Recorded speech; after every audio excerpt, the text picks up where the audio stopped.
যদি মনে করে আগামী দিনে আমার হয়ে বেশি বলার লোক দরকার, তাহলে আমি আপনাদের বলবো দ্বিতীয় ভাঙড় আপনাদেরকে তৈরি করতে হবে।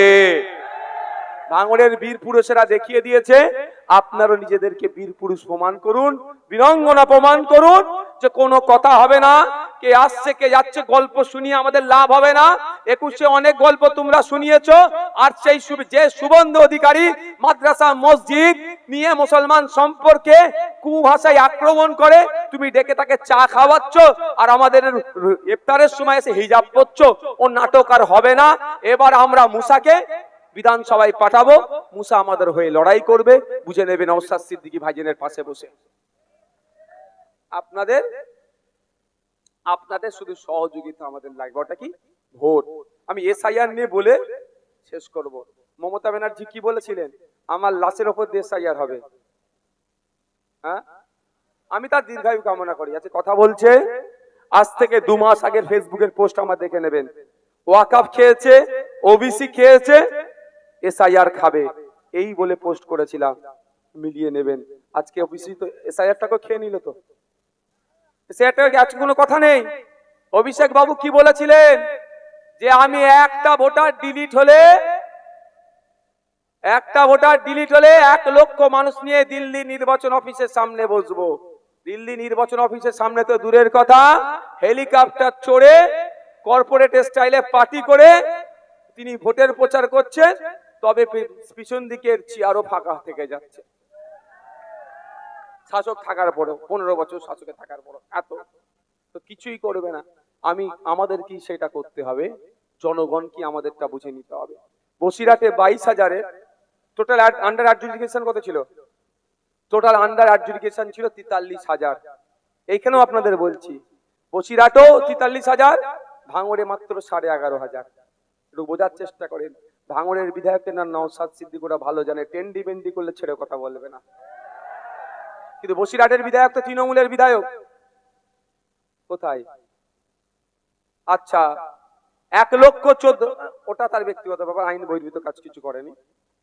ওটা নিয়ে ব্যক্তিগত নিয়ে আমি একদম আক্রমণে যাই না ভাই, আমি একদম ব্যক্তিগত আক্রমণে যাই না। আমরা রাজনৈতিক কথা বলবো, রাজনীতি করতেছি, রাজনৈতিক কথা বলবো। আপনাদের মানে আমাদেরকে এটা গুলিয়ে ফেলা হয়। মূল ফোকাসটা রাখতে হবে রাজনীতিতে, রাজনীতির মঞ্চ, রাজনীতিতে ফোকাস। সুজাপুরে 1,14,000-এর উপরে নাম আন্ডার অ্যাডজুডিকেশন। আমি ভাঙড়ের বলছি, ভাঙড়ের কত? 11,500 অ্যাডজুডিকেশন। কত বাদ পড়েছে আমাদের সেটা তদন্ত চলছে। আপনাদের বলি এখন করণীয় কি? করণীয় কি? সর্বপ্রথমে আমি আপনাদের বলবো, এটা শুধু আপনাকে হয়রানি করা হচ্ছে, হয়রানি করা হচ্ছে, আপনাকে পাজল করা হচ্ছে। এই হয়রানি পাজলটা কারা করছে? তৃণমূল বিজেপি মিলে। এবার আমাদেরকে শপথ নিতে হবে, যারা আমাদেরকে এই আতঙ্কের মধ্যে রেখেছে, যারা আমাদেরকে আতঙ্কের মধ্যে রেখেছে, তার জবাব আমরা দেবো তো নাকি? 12টা রাজ্যে এসআইআর হচ্ছে ভাই, 12টা রাজ্যে। কোন জায়গায় শুনেছেন কোন রাজ্যে লজিক্যাল ডিসক্রিপেন্সি আছে, আন্ডার অ্যাডজুডিকেশন আছে? কোন রাজ্যে শুনিনি। কেন হলো? এই লজিক্যাল ডিসক্রিপেন্সি তৈরি হয়েছে মমতা ব্যানার্জির জন্য আমাদের রাজ্যে। এটা ক্যামেরাই হচ্ছে। মমতা ব্যানার্জি ফাঁদটা তৈরি করে দিয়েছে মমতার হাতে। এই যে 22,000 মতো ভোটার এখন আতঙ্কে আছে বসিরহাট উত্তরে, এর জন্য সব থেকে বেশি দায়ী যিনি, তার নাম হচ্ছে মমতা ব্যানার্জি। আমি আপনাদের বলবো আজকে মমতা ব্যানার্জিকে এসআইআর নেওয়ার কথা বলতে শোনা যায় না, কিন্তু নওশাদ সিদ্দিকী এখনো আপনাদের জন্য আইনি লড়াই লড়ে যাচ্ছে। আমি আপনাদের বলবো এর জবাব দিতে হবে। 250 কোটি টাকা দিয়ে মমতা ব্যানার্জি দ্রুততার সাথে এসআইআর যাতে হয় খরচ করেছে। 250 কোটি টাকা আপনার আমার ট্যাক্সের টাকা। 90,000-এর মতো অফিসার দিয়েছে এসআইআর করার জন্য, কিন্তু কম্পিউটার অপারেটর দিল না। কম্পিউটার অপারেটর দিলে লজিক্যাল ডিসক্রিপেন্সি আসতো না, লজিক্যাল ডিসক্রিপেন্সি না আসলে আন্ডার অ্যাডজুডিকেশন আসতো না, আন্ডার অ্যাডজুডিকেশন না আসলে আপনার আমার ডিলিট হয়েছে বা আতঙ্কিত থাকতাম না। সর্বপ্রথম ফিরে আসা যাক। মাত্র 1,000 কম্পিউটার অপারেটর চেয়েছিল 3 থেকে 4 মাসের জন্য। 1 মাসে যদি খরচ হবে কন্ট্রাকচুয়াল যদি 10,000 করে হয় 1 কোটি টাকা, 4 মাসে 4 কোটি টাকা এক্সট্রা লাগতো। যেখানে মমতা ব্যানার্জি 90,000 অফিসার দিচ্ছেন, 250 কোটি টাকা এসআইআর করার জন্য দিচ্ছে, সেখানে মাত্র 1,000 কম্পিউটার অপারেটর দিল না কেন? এই প্রশ্নটা নিজের বিবেককে করুন। বিজেপিকে ফাঁকটা তুলে দিল, সেখানে মাত্র আর 4 কোটি টাকা খরচ করলো না কেন? কারণ এটা যদি করতো সবার নাম ঠিক হয়ে যেত। সবার নাম ঠিক হয়ে গেলে এখন আর এসআইআর নিয়ে চর্চা হতো না। মমতা ব্যানার্জির চুরি, দুর্নীতি, কয়লা চোর, ছাগল চোর, গরু চোর, ভেড়া চোর, এই চোরেদের বিরুদ্ধে আমরা কথা বলতাম। এই চোরেদের বিরুদ্ধে কথা বলার পরিবর্তে আমাদের এখন কি করতে হচ্ছে? ভাইজান একটু বক্তব্য দেন, এসআইআর নিয়ে কি হবে? বুঝতে পারছেন কি বলছি? কেমন করে সমস্যা হয়েছে জানেন? আপনার নামের একটা ফুল স্টপ ছেড়ে গেছে কম্পিউটারে, আপনাকে আন্ডার এই লজিক্যাল ডিসক্রিপেন্সি, আর লজিক্যাল ডিসক্রিপেন্সির পরেই আপনার আন্ডার অ্যাডজুডিকেশন, তারপরে ডিলিট হচ্ছে। অবাক কাণ্ড, অবাক কাণ্ড। 2002 এর ভোটার লিস্ট বাপের দেখিয়ে ছেলে পার হয়েছে, ছেলে বৈধ ভোটার, বাপ এখন অবৈধ ভোটার হয়ে গেছে। এখন ট্রাইব্যুনালে গিয়েছে। আজকে ডেটেও বলবো, আতঙ্কিত হবেন না। আতঙ্কিত হলে সমাধান হবে না।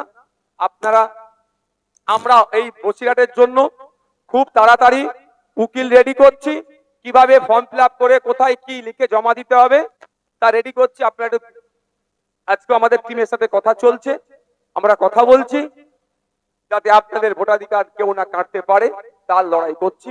তবে আমি দাদুর কবর দেখাতাম, অনেকের রাগ হতে দেয় না। আজ আমি কি করতে পারি ভাই, সাউন্ড সিস্টেমটা আমার হাতে আছে তো, যাতে সময় নেই, ওই হই হই করলে আরো সময় নষ্ট হয়ে যাবে ভাই। তো আমি আপনাদের বলবো এতটুকু কথা, দাদুর কবর দেখাতাম, অনেকের রাগ হতো না। আজকের দিনে বলছি, আপনার ভোটাধিকার ফেরতের জন্য হয়তো দাদুর কবরটাও কাজে লাগতে পারে, মিলিয়ে নেবেন আগামী দিনে। কেন বলুন তো? কেন বলুন তো? আপনার দাদুরা যে জায়গায় শুয়ে আছে, সরকারি জায়গায়, এর আওয়াজ দেবেন, সরকারি জায়গায় আপনার দাদুরা যে কবরস্থানে শুয়ে আছে, কবরস্থানের কাগজ আছে না নাই? দলিল আছে না নাই? পর্চা আছে না নাই? ওই দলিল পর্চাই আপনার ভারতীয় হবার প্রমাণ দেবে। ভোটার লিস্টে নাম কখন উঠবে বা থাকবে? ভারতীয় হতে হবে, 18 বছরের ঊর্ধ্বে বয়স হতে হবে। এই দুটো হচ্ছে সংবিধানের গণ্ডিতে বলা আছে, ভারতীয় 18 বছরের ঊর্ধ্বে। তো ভারতীয় কি ভারতীয় নয়? 1950 সালের আগের, 1947 সালের আগের দলিল আপনার বাড়িতে আছে। এখানে যারা আমরা উপস্থিত হয়েছি, গ্রামীণ বা গ্রামে যারা থাকি, আমরা সব পদ দাদুর জায়গাতে আমরা বসবাস করছি। কাগজ না থাকলে তৃণমূলের তোলাবাজ গুলো, জমি মাফিয়া গুলো আপনার ঘরে আপনাকে থাকতে দিত? সে কাগজ আছে, ওইটাই হচ্ছে আগামী দিনের প্রমাণপত্র। তাই আপনাদের বলবো, এখনো আতঙ্কিত হবেন না। আতঙ্কিত হলে সমস্যার সমাধান হয় না। এই রোগ আছে, এই রোগের সাথে আমাদেরকে লড়ে নিতে হবে। তাই আপনাদের বলবো, আপনাদের এই লড়াইটা, বৃত্তটা আরো বড় করতে হবে। তাই আগামী 29 এপ্রিল আসছে দিন, আগামী 29 এপ্রিল আসছে দিন, কাম চিহ্ন ভোট দিয়ে মুসাকে বিধানসভার মধ্যে পাঠাবেন, এই আশা আপনাদের কাছে রাখতে পারি তো নাকি? ইনকলাব জিন্দাবাদ, ইনকলাব জিন্দাবাদ। মমতাকে বলে দিন, মমতাকে বলে দিন, অভিষেক বাবুকে বলে দিন, তৃণমূলকে বলে দিন, ভোট ভোট ভোট দেবেন কোনখানে? চিহ্নের মাঝখানে। ভোট ভোট ভোট দেবেন কোনখানে?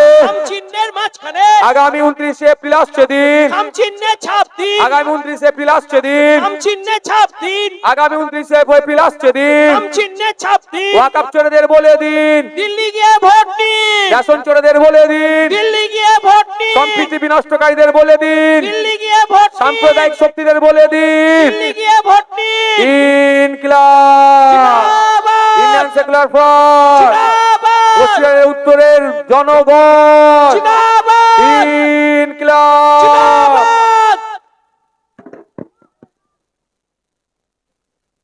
এই সিরাজ